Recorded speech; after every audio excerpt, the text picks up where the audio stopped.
عزیزان محترم، پروردگار نے انسان کو دو چیزوں کا مرکب بنا کے بھیجا ہے. ایک اس کا بدن ہے مادہ، ایک اس کی روح ہے جس کا تعلق دوسرے عالم سے ہے.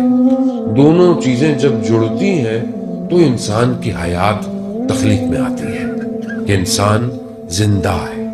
ورنہ یہی شخص جس میں روح نہ ہو تو آپ کیا کہتے ہیں؟ مردہ ہو گیا ہے، کسی کام کا نہیں. چاہے اس کا کوئی بھی نام ہو، کوئی بھی ڈیزگنیشن ہو، کوئی بھی پوسٹ ہو، لیکن جب روح نکل جائے تو وہ صرف مردہ. سب سے پہلے جو چیز انسان کی ختم ہوتی ہے وہ اس کی شناخت.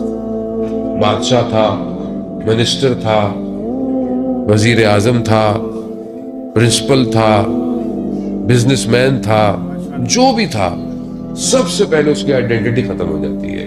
انسان کی حیثیت بس اتنی سی ہے کہ ایسے انسان دنیا میں بہترین کپڑے پہنتا ہے، مہنگے کپڑے پہنتا ہے، خوشبوئیں لگاتا ہے، اسی حالت میں مر بھی جائے نا تو کوئی اس کو ہاتھ لگا لے تو اس کے اوپر غسل میت واجب ہو جاتا ہے. انسان کی یہ انسان کو پتا ہونا چاہیے کہ زندگی گزارتے وقت اسے کس طرح زندگی گزارنی ہے. تو یہ جو دو چیزیں ہیں، یہ دونوں چیزیں امپورٹنٹ ہیں. آپ ایسا نہیں کر سکتے کہ خب میں اپنے بدن کو اچھا نہ رکھوں، نہ اس کے اپنے احکام ہیں. اسلام کہتا ہے صاف ستھرے رہو. غریب امیر سے فرق نہیں پڑتا، انسان صاف ستھرا رہے، وہ اس کے احکام ہے. صحت کا خیال رکھے، ڈاکٹر کو دکھائے، مطب کو دکھائے. اللہ نے موت زندگی خدا کے ہاتھ میں ہے، لیکن کوشش انسان کو کرنی ہے. بدن کا خیال رکھے، ورزش کرے، جوانوں کو ایکسرسائز کرے، ضروری ہے، بدن کے لیے ضروری ہے. اسی طرح روح کی بھی خوراک ہے، اور اس کی خوراک بھی اتنی ضروری ہے جتنی آپ کے بدن کی خوراک ہے. ہمارا نہیں، دنیا کا جو سسٹم ہے ورلڈ کا، اس کا سارا فوکس، اس کی ساری توجہ بدن کے اوپر ہے. بدن کے لیے سب کیا جا رہا ہے، کھانا پینا، اٹھنا بیٹھنا، کپڑے ایسے ہوں، بستر ایسا ہو، کرسی ایسی ہو، گاڑی ایسی ہو، آسائش ایسی ہو. صرف یہ جو دنیا ہے، یہ دنیا میں جو چیزیں انسان کو کھینچ رہی ہیں، اس کا جو محور ہے، جو نقطہ ہے، وہ دنیا ہے اور نہیں ہے. اس لیے آپ دیکھیں، دنیا پرست آدمی حق بھی کھاتا ہے، ظلم بھی کرتا ہے، جھوٹ بھی بولتا ہے، چوری بھی کرتا ہے، کچھ بھی کر لے گا. اسے دنیا چاہیے.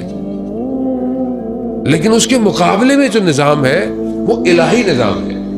الہی نظام میں جو محور ہے وہ پروردگار ہے. وہاں پر انسان محور نہیں ہے، یہاں انسان محور ہے. سب کچھ انسان کے لیے کر دو. آپ جائیں ویسٹ میں دیکھیں، ویسٹ کیا، پوری دنیا ویسٹ ہو چکی ہے. آپ کا ہمارا اپنا ملک ہے، کوئی بھی، ہم تو نام کے مسلمان ہیں، باقی تو سب ہمارے پاس بھی وہی ہے. تو یہاں پر صرف انسان کو کیا چاہیے. آپ دیکھ لیں ماہ مبارک رمضان کے اندر بھی ہمارا ٹی وی جو مسلمان بھی ہوتا ہے وہ انسان محور ہے. یہ کھا لو، یہ پی لو، یہ جیت لو، یہ انعام لے لو.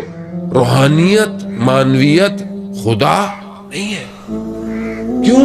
کیونکہ انسان محور ہے.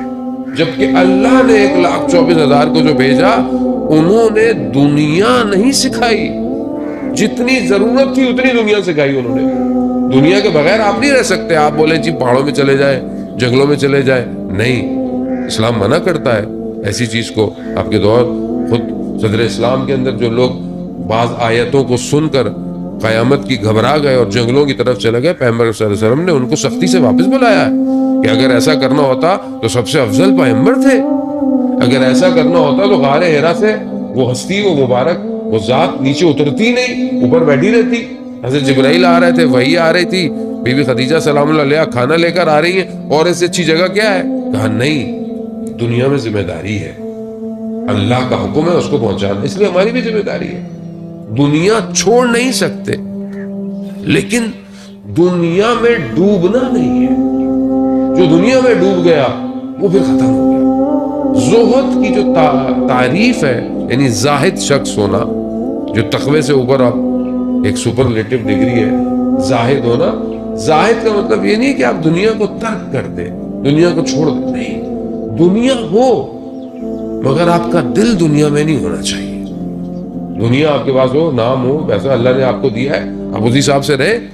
لیکن آپ جو شخص صرف دنیا یا دنیا کے چیزوں میں یا رشتوں میں پھنسا رہے گا، مرتے وقت اس کی روح جو ہے وہ بڑی مشکل سے پرواز کرتی ہے۔ جبکہ دوسری طرف جو نظام ہے، جو انبیاء آئے، اولیاء آئے، ائمہ علیہ السلام آئے، انہوں نے جو کچھ دیا ہے وہ انسان کی روح کے لیے دیا ہے۔